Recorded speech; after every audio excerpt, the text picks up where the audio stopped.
তটিনী একজন আইনের রক্ষক যে কিনা অনেক বছর আগে থেকেই একটি মিশনে আছে, কর্ণ চ্যাটার্জির র্যাকেটকে ধরার মিশন। তটিনী বেশ মনোযোগ দিয়েই তার কাজ করছিল। ছদ্মবেশে অসহায় মেয়ে হয়ে কর্ণ চ্যাটার্জির এনজিওতে যুক্ত হয়েছিল। সেখান থেকে সব ডকুমেন্টস সে নিজের কাছে রেখেছিল, এমনকি সেখানকার কিছু অসহায় মেয়েদেরও সে রক্ষা করেছিল। কিন্তু মোক্ষম সময়ে তটিনীর মিশনের মাঝখানে চলে আসে স্পেশাল ব্রাঞ্চ, আর তারপর থেকেই তটিনীর কাজের চাপ আরও বেড়ে যায়। তটিনীর হাত থেকে অনেকগুলো প্রমাণ সরে যায়, এমনকি তটিনীর নাম সকলের সামনে আসে। কর্ণ চ্যাটার্জি পরশুরাম তটিনীকে অপরাধ জগতের একজন ভাবছে, যেটা কিনা একটি ভুল ধারণা। বন্ধুরা, পরশুরাম ধারাবাহিকের আজকের পর্বে দেখানো হয়েছে তটিনী বাড়িতে ফিরেই কাজ করতে চায়। পরশুরাম তটিনীকে বলে, লাট্টুপিকো বাড়িতে নেই, দরজা বন্ধ, ঘরে আমার সুন্দরী স্ত্রী, এখন কিসের কাজ? তটিনী বলে, তো কি করব শুনি? পরশুরাম বলে, আমায় জড়িয়ে ধরো, এমন শক্ত করে জড়িয়ে ধরো যাতে আমাদের মাঝখানে একটুও ফাঁক না থাকে। পরশুরামের কথাটা তটিনীর মন ছুঁয়ে যায়। তটিনী বলে, কি হয়েছে বলো তো? পরশুরাম বলে, প্রেম, এখন আমার প্রেম জেগেছে। তটিনী খানিকটা লজ্জা পায়। তারপরেই পরশুরাম তটিনীর রোমান্টিক দৃশ্য দেখানো হয়। এরই মাঝে হঠাৎ করেই তটিনীর ফোন বেজে ওঠে। ফোন স্ক্রিনে প্রাইভেট নাম্বার লিখে একটি নাম্বার সেভ করা। পরশুরাম তখন তটিনীকে বলে, তোমার ফোনে প্রাইভেট নাম্বার থেকে কল এসেছে? তটিনী বলে, না মানে? পরশুরাম বলে, কলটি রিসিভ করো। তটিনী ফোন রিসিভ করতে চায় না, বরং পরশুরামকে আদরের বাহানা করে। পরশুরাম তটিনীকে বলে, এখন থাকো সব, তুমি বরং কলটি রিসিভ করো, আমি আসছি। এই বলে পরশুরাম ওখান থেকে সরে যায়। তটিনী তখন সেই কল রিসিভ করে। ফোনের ওপাশে থাকা ব্যক্তিটিকে তটিনী বলে, এ সময় কেন কল করেছ? লোকটি তটিনীকে জানায় বিজিত লাহিড়ীর বাড়ি রেড করা হয়েছে। যেটা শুনে তটিনী বলে, কে রেড করেছে? লোকটি জানায় স্পেশাল ব্রাঞ্চ। তটিনী বলে, ওদের হাতে কোনো ডকুমেন্টস পৌঁছানোর আগেই সেই ডকুমেন্টস আমার চাই। এই স্পেশাল ব্রাঞ্চের হাতে সব ডকুমেন্টস গেলে হয়তোবা বিজিত লাহিড়ীর সত্যিটা সামনে আসবে, কিন্তু এতে করে তটিনীর এতদিনের মিশন সব কিছুই বিফলে যাবে, কারণ তটিনীকে তার বসের কাছে জবাবদিহি করতে হবে।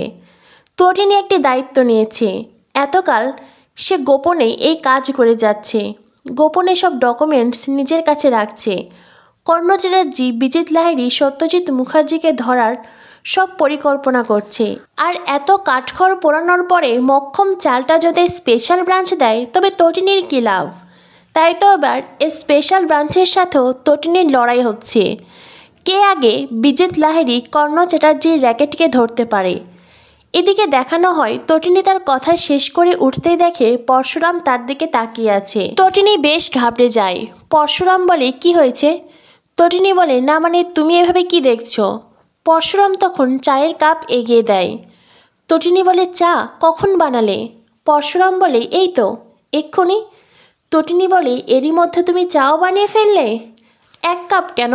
পরশুরাম বলে, তুমি কাপে খাবে আর আমি প্লেটে। তটিনী বলে, না, আমরা দুজনেই প্লেটে খাবো। এরপরেই দুজনে একই প্লেট থেকে চা চুমুক দিয়ে খায়। একটি রোমান্টিক দৃশ্যের সৃষ্টি হয়।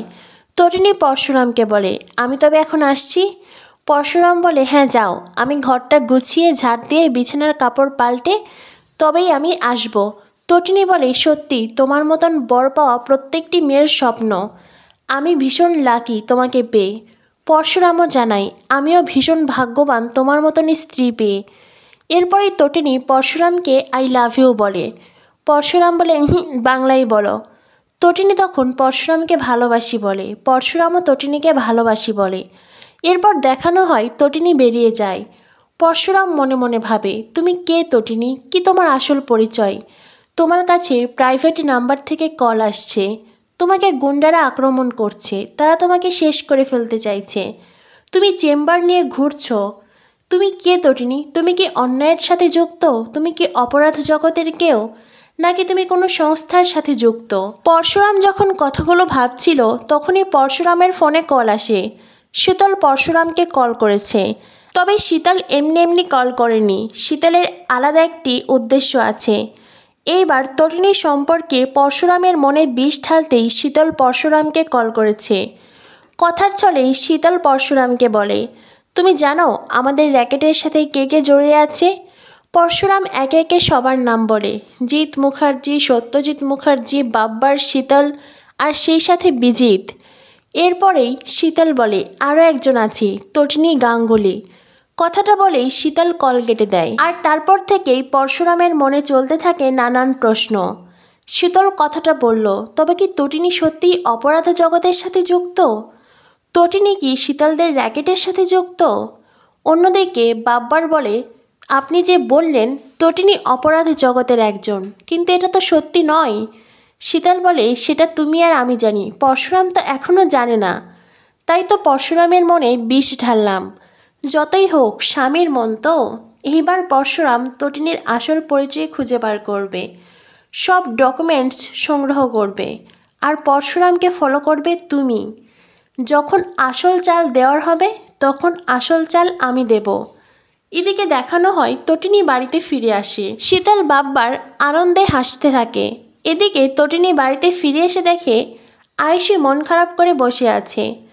তটিনী আয়ুষীকে বলে, কিরে তুই এভাবে চুপচাপ করে বসে আছিস? আজ তো তোর শপিং করতে যাওয়ার কথা ছিল, শপিংয়ে যাসনি? আয়ুষী তখন তটিনীকে বলে, হ্যাঁ আজ আমার বিয়ের বেনারসি কিনতে যাওয়ার কথা ছিল। কেন তো কি, অর্ডার তো দেওয়াই ছিল, সেটাই আজকে নিতে যাওয়ার কথা। আর একটা ভারী গয়নার সেট, সেটাও নেওয়ার কথা। আর সেই সাথে জুতো, আরও কিছু কসমেটিক্স। জানিস তো সর্দি, আমার খুব সিঁদুর পরার শখ। তটিনী বলে, মানে? আয়ুষী বলে, মানে এই যে সিঁদুর পরার পরে লাল টুকটুকে যে বউ সাজার, সেটা আমার খুব শখ। তাই তো আমি একটা গোল্ডের সিঁদুর কৌটো অর্ডার দিয়েছি, সেটাও আজকে পাবো। কিন্তু আমি ভাবছি শেষ অবধি আমার বিয়েটা হবে তো? তটিনী বলে, মানে? আয়ুষী বলে, মানে তুই আমাদের বিয়েটা হতে দিবি? তটিনী বলে, আয়ুষী আমায় তুই কেন এই কথাটা বলছিস? আয়ুষী তটিনীকে বলে, এই যে তুই 7 দিন আমাদের বাড়িতে থাকছিস বা থাকবি, আমার তো মনে হয় এর পেছনে তোর অন্য কোনো উদ্দেশ্য আছে। বিজিতে বাড়িতে এলো, তারপরে গার্ডেনে একজন অজ্ঞান হয়েছিল, বিজিতের গাড়ি খানা তল্লাশি করা হলো। আমার তো মনে হয় এই সব কিছুর পেছনে তুই আছিস। তটিনী তখন চিৎকার করে আয়ুষীকে ধমক দেয়। তটিনী আয়ুষীকে বলে, আচ্ছা এই বিজিতকে কে আনলো বলতো? না মানে তোর পাত্র কে পছন্দ করলো? তখনই আরাধ্যা বলে, আমার শ্বশুরমশাই এই সম্বন্ধ এনেছে। তটিনী বলে, তাই তো বলি রতনে রতন চেনে। আরাধ্যা বলে, পুরো কথাটা শেষ কর। তটিনী বলে, বুদ্ধিমান মানুষের জন্য সামান্য কথাই যথেষ্ট। আয়ুষী তখন তটিনীকে বলে, শুধুমাত্র যে ওর শ্বশুরমশাই পছন্দ করেছে তা নয়, বিজিতকে আমারও পছন্দ। অমন হ্যান্ডসাম একজন ছেলে, যার এত টাকা আছে, এত বিজনেস আছে, তাকে কেন পছন্দ হবে না? তখনই তটিনী বলে, সেটাই তো জানতে চাইছি, বিজিত করেটা কি, কিসের ব্যবসা ওর? তখনই সেখানে আসে সত্যজিৎ মুখার্জি। সত্যজিৎ মুখার্জি সে তটিনীকে বলে, সেই সব কিছু জেনে তোমার কি লাভ? কথাটা শুনেই তটিনী চমকে যায়। আগামী পর্বে দেখানো হবে বিজিতের সাথে তটিনীর কথা হয়। বিজিত তটিনীকে খানিকটা থ্রেট করেই বলে, একদিকে আপনার জীবনের সুখের সংসার, আপনার সুখ শান্তি স্বাচ্ছন্দ্য, অন্যদিকে আমি, আপনি কোনটা বেছে নেবেন বলুন তো? তটিনী বলে, মানে? বিজিত লাহিড়ী তটিনীকে জানায়, আপনি যেটা করছেন সেখান থেকে সরে যান, নইলে আপনার খুব বড় বিপদ আছে। অন্যদিকে পরশুরামও একটি লোকের সন্ধান পেয়েছে, যে কিনা বিজিতের এই র্যাকেটের ব্যাপারে অনেক কিছুই জানে। তো বন্ধুরা, জমে উঠেছে পরশুরাম ধারাবাহিক। কী হতে চলেছে পরশুরামের আগামী পর্বে? পরবর্তী আপডেট পেতে আমাদের সাথেই থেকো। ধন্যবাদ সবাইকে।